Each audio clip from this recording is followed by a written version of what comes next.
For question websites, it's the same thing. You go and you find a question that is related to one of your blog posts or something that you wrote before, and then you write an answer, and then you say, for full details, check out this blog post, and then you put a link to your blog post in there, and then people can go and check it out.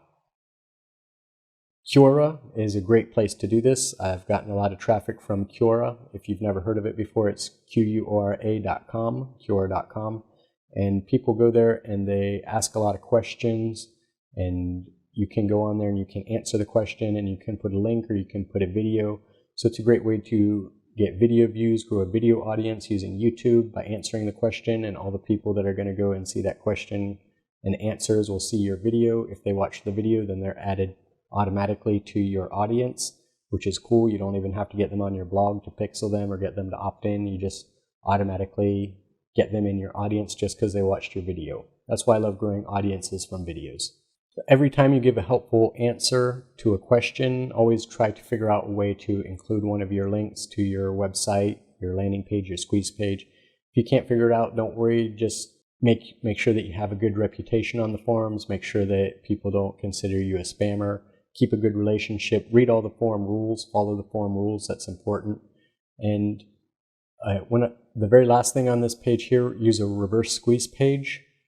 A reverse squeeze page is where you give people a lot of content in the form of an article, and then you say, click here to go to the next page, and they go to the next page, and you continue and give them even more great content on the next page. And then you have another button that says, click here to go to the next page. When they click that, it says, you must be a subscriber or you must be a member to access the rest of this training.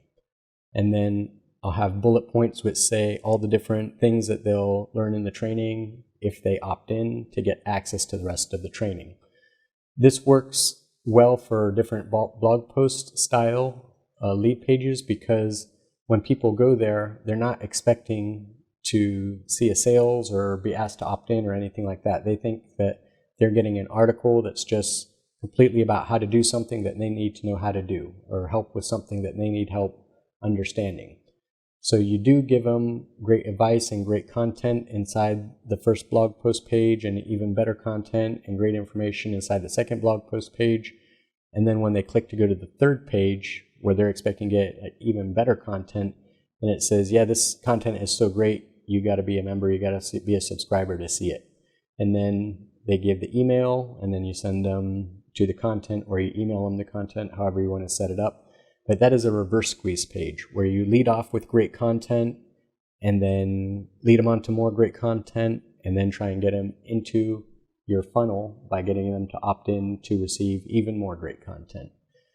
So a reverse squeeze page can work very well depending on what your content type is and what your business is. Again, it won't work for every single business. Reverse squeeze funnels or reverse squeeze pages don't work for everything, but it can be a very useful way to use a squeeze page. So here you can see the people land on this page, and I start talking about making money on Facebook.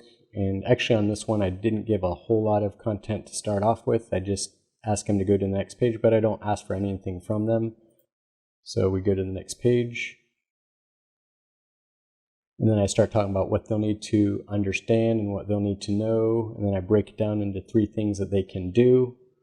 And then I talk about how lucrative creating Facebook apps are, so that sparks their interest.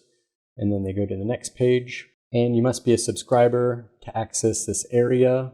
Looks like I forgot to reset my scarcity timer.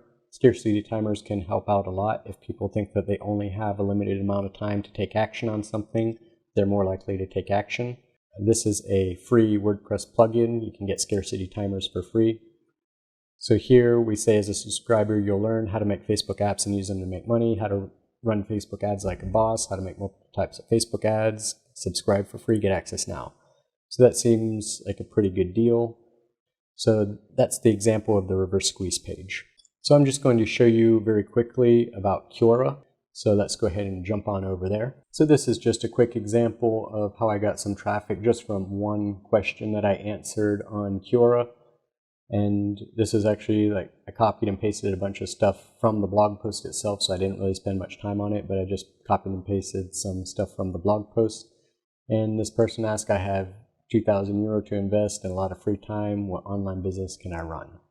So then I start talking about the different options for online businesses and what they entail. And you can see here I have a link, how he can start making money on Facebook. And on this one, I just have that one link to the one thing, but here I got 1,100 views, and it took me no time at all, and I got a bunch of clicks to this website here, and this was actually a reverse squeeze funnel, a reverse squeeze page. So you can see here how I used Quora, a question on Quora, to drive traffic for free to my reverse squeeze page. Reverse squeeze pages work well for question websites because you can't send people directly to a landing page. If they ask you a question and you send them to a landing page that says opt in to get the information, then they're not going to opt in. But if you send them to a page where the first page has all sorts of great content, and then the second page has all sorts of great content, and then they're asked to subscribe for the third page, they're going to be a lot more likely to subscribe rather than if they just landed there looking for an answer to their question and then get asked to opt in right away. That's not going to work so well. So what are the pros and cons? The pros, it's free. And again, free is always nice. It's good exposure, it's social proof. You can start to build a lot of awareness in the different forums and on the question websites. Position yourself as an authority, show people that you know what you're talking about, show people that you give good value for free, and then show them that if they opt in, they can get even better value. Cons, it's very time consuming, as is the social media, free traffic, and it's very time consuming. It's time consuming going to all the different forums, reading the different questions, getting involved. If you do it 10 minutes a day, as I said before, it's easy, but it's not so easy to make sure that you schedule 10 minutes a day in order to do the forum traffic. You get caught up, you get busy, and a lot of times it just gets pushed aside, and then the next day it gets pushed aside. And the next thing you know, you're spending 5 hours in one day trying to catch up and make all sorts of answers for questions on forums and question websites. So it's time consuming. It's not so easy to fit into your schedule every single day. But if you can take action, just a little bit of action every day on it, you're going to start to see some free traffic coming in.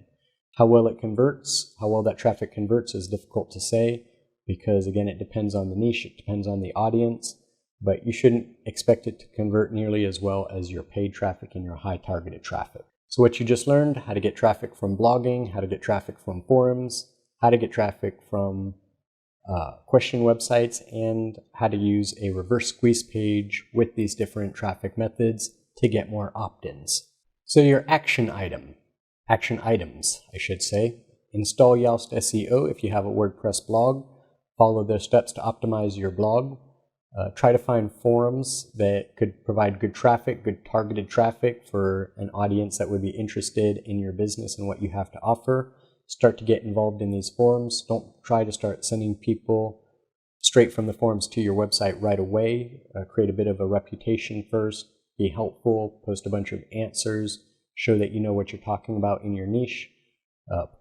Find and answer popular questions both on forums and on question websites like Quora. You can always look at the questions that they have on Quora, look at the top questions on Quora and the forum, and then customize and custom make a blog post specifically to answer that question, and then figure out a way to slip in a link that goes to your squeeze page or lead magnet directly into there. And I'll do that as well. I'll go on and I'll see if there's a popular question that I could post the answer to in more than one forum and more than one question website. Then I'll write a very good blog post about answering that question, and then I'll go to all the different forums and all the different websites that have that question asked, and I'll post my answer with the link to my blog post inside. So you can use that's one good way, because that way you can find different things and then multi-purpose your content. So instead of just using one blog post to answer one question on one website, you find a common one on a bunch of different forums and question websites, and then use one blog post and then post your answer on all the different ones. So start off by looking for good forums and question websites and questions that you can do this with.